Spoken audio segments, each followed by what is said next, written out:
are my client. I am your personal trainer. First thing I'm always going to ask you, what are you feeling grateful about today? Let me take you back to the 1980s, the late 80s as a matter of fact. I'm 22 years old and I just moved to Los Angeles for school. And I got a weekend job teaching little kids how to swim. Teaching them how to swim is profound for me and a whole lot of fun. And that's because the boombox by the pool is playing Halfway There. Oh, ba, ba, ba, ba, ba, ba, ba. The kids always have a lot of fun with my bad singing. All right, come on, kids. Come on, kids. Big arms, big arms. Let me see some splash. I know you got more than that. Are you sandbagging me, Wilhelmina? Come on, show me your splash. One day, Jim Goulding, the athletic director of the club, stops by the pool, says, "You know, Jeffrey, you really should consider becoming a personal trainer." Okay. So now I'm being mentored and trained by some of the most elite athletes and trainers in the world. And it all just clicks for me. Help people find well-being while they navigate their complex, complicated lives. One day, Liza appears. She wants to be my client. Her husband is the CEO of an international corporation, and she is a nationally known academic rock star in every sense of the word. She's in tears as she's telling me about her life, her body, her overall state of being. Complex, complicated lives. Next stop for Liza. Wah! The old-fashioned Nordic track cross-country ski machine. This is where I learn everything I need to know about a client. On the Nordic track, with ideal spinal alignment, the skis move smoothly right along the track. If there's a misalignment somewhere in the spine, the skis hit the rails, and it sounds like that. Over the next coming weeks, I'm going to get to hear Liza's story as she clacks along on those wooden skis. I've noticed right away that movement pattern she has is very similar to two other clients that I have. Those clients also have impingement in the same shoulder. They also have problems with the same knee. And even more noticeable, their life circumstances have left them all with a very similar tinge of bitterness. One day I'm in the locker room. I'm talking to Frank White, the yogi master for the club, and I ask him if he's got any ideas of how to help those clients, those people that have that similar gait and that physical limitation and that same bitter talk. Forgiveness. Silly. That's what you need to help them with. Forgiveness. That's your answer right there. Namaste. Nama what? What? For what? But then I get it. Look for a relationship between the misalignment here and the misalignment here. So now I'm imagining having that conversation with my clients. You know that physical limitations that you've been experiencing, they may actually be from your bitterness. And it could be that if you had a path to forgiveness, you might have a path to freedom from them. Okay. So I'm not really sure how to start that conversation, so I decide to take a look in me. What if I go in and try to look honestly at the circumstances in my life where I still hold some bitterness? So I try it. Now, if you're thinking that this was going to be a journey of discovery about forgiveness, so was I up until now. Because if I look at it honestly, I'm bitter about the very circumstances that created me, that made me who I am, where I honed those instincts and skills that I now use to help other people go through their complicated lives. I'm actually grateful for the things that those circumstances provided, those gifts that came, that clarity that I have, that strength, that cosmic purpose, that sense of life purpose, cosmic occupation, this that I do. That all came from those circumstances. It was swimming those laps that actually built this man. How else could it have happened? There's no other way it could have happened. So, dare I do it? Something has changed within me. Something is not the same. It wasn't overnight, but very soon my bitterness left. I realized that forgiveness isn't about tolerating or even excusing the bad things in life. It's about genuinely looking for and finding the gift that's inside each of those circumstances and being genuinely grateful for them.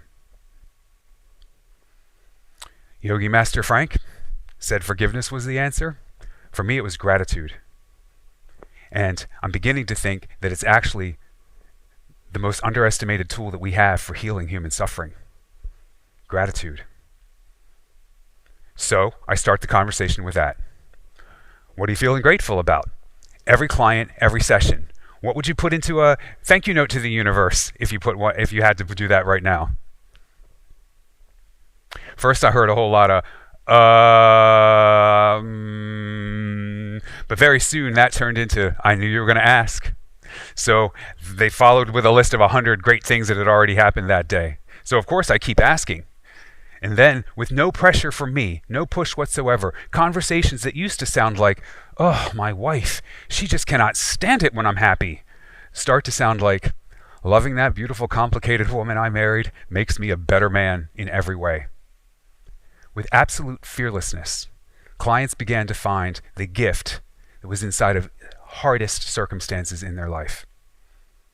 And just like I did, they began to find that beautiful connection between gratitude and forgiveness. And then this happens. Oh, they got what I wanted. I wanted them to have more mobility and freedom in their body. But I also start to hear about great things that are happening at work and a new passion for what they do. Better relationships, not just with the spouse, but with their teenagers, with their bosses, with their neighbors. Less substance abuse. Fewer prescriptions.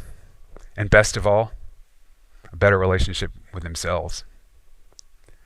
There's something happening here. What it is exactly clear. It's the sound of gratitude. That's what's going down, and we all know it. Same time that all of that is going down, there's an enormous amount of scientific and clinical research that's happening that explains what all of these clients were experiencing and what I was observing. The fact that you're my client and I'm your trainer, I'm only ever going to tell you what works. So I want you to pay attention, listen carefully, because I want you guys to all look this up. First, I want you to start with Dr. Candace Pert, P-E-R-T. Her team at Johns Hopkins University did all the initial work at understanding neuroplasticity and the way that the brain is wired and rewired by the thoughts we think. Common knowledge now, but not back then. That team then went on to do all the work of understanding a thing called neuropeptide. That's the protein that carries the thought from the mind and puts it into the body. That's also the discovery that explains what our Yogi Master Frank was talking about when he suggested forgiveness. Then I want you to move on to Dr. Daniel Amen, A-M-E-N, just like at church, Amen. He also has a great TED Talk you should check out. His team has looked at hundreds of thousands of brain scans, and they have all the evidence that shows that gratitude heals our brain. Gratitude heals our brain. Then I want you to go on and look for Dr. Mark Hyman, H-Y-M-A-N. His work shows how gratitude literally changes the way that our body and our brain bounce back from struggle and adversity. Gratitude changes how we bounce back from struggle and adversity. Now, people talk about resilience. He'll tell you flat out, you want to be resilient? Practice gratitude. Now, all of this is the gold standard in the science of gratitude. But not back then. Back in the 80s and 90s, we had none of this. But we saw it. We knew it. In fact, it was just this year that the Journal of the American Medical Association of Psychiatry published the results of a study from the Harvard School of Public Health where they found that gratitude has a causal effect for a longer life and better health. Exactly what I've been observing for decades. Gratitude causes better health and a longer life. So, with that in mind, what could you put into a thank you note to the universe? We can all think of something. some amazing experience that we had, someone that loved us into being, someone because we knew them, we have been changed for good. There's so many things every day, but pick one and take 10 seconds to think about that moment or that person or that happy coincidence that brought you to here, that made you who you are. And while you're there, just acknowledge, this is good. What a great life I'm having. And that's all it takes. In just 10 seconds, you've activated all of those benefits of gratitude that we just talked about. No list required. Just purposefully feeling good about your life. And as that becomes your habit, that thought settles into the body, and what a great life I'm having becomes your everyday experience. Let's go a little higher. That moment that you were just thinking about, what if you could create that again? Another one just like it. Here's how. Get a very clear picture in your mind of who would be there and how it would go. And then say something like this. Thank you in advance for the opportunity to have that experience in some organic, unexpected way. Thank you in advance for an opportunity to have that experience in some organic, unexpected way. I call this gratitude in advance. Saying thank you for something that isn't here yet is a very powerful way to draw it to us. And if nothing else, we've subtly activated all of our intuition and told our subconscious mind to be open and humble and ready for something good. Now watch, you'll chuckle to yourself when that moment actually happens. My friend Daryl Stevens is his name. He's an actor in Hollywood. I recently saw him in an interview talk about this idea of how to use gratitude to build the life that you want. He had been asked about his advice to young actors to get into the movies. This is what he had to say. Focus on gratitude. No matter where you are in your life, always remind yourself of the things that you feel grateful for, because that flips your perspective.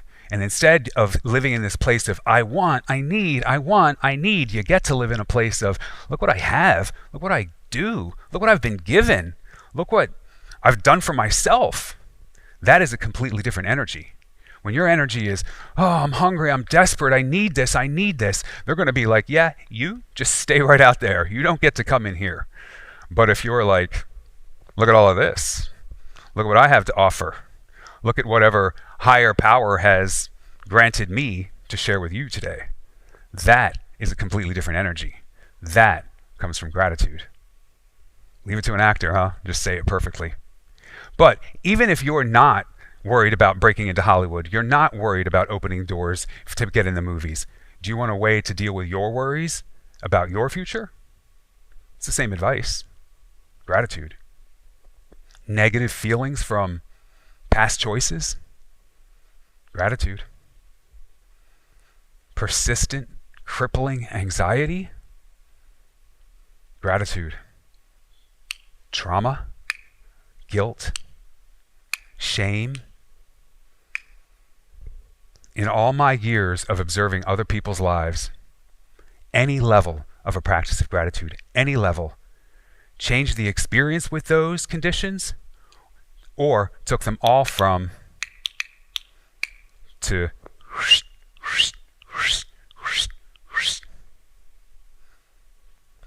but look, as my client, I don't just want you to take my word for it.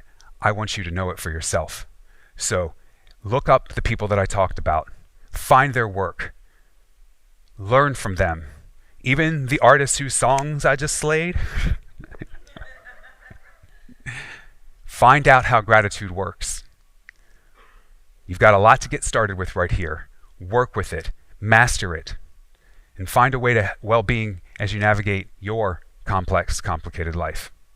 If you found this conversation somewhere in an archive, decades from now, a century from now, that goes for you too. Wherever the science is, pick it up and do the same. Master it. And help move the human race forward in ways that we could have never imagined back here in 2025. But no matter what year it is, and no matter where in your life you are, start now. Take any of the ideas that I talked about today, any one idea, and commit today to work with it until it becomes a habit, and then build from there. You may be a long way off from being able to say thank you for your struggles. Thank you for a profound loss. Thank you for a difficult diagnosis, for war, for homelessness. That is just fine. That is just fine. But keep working in that direction anyway.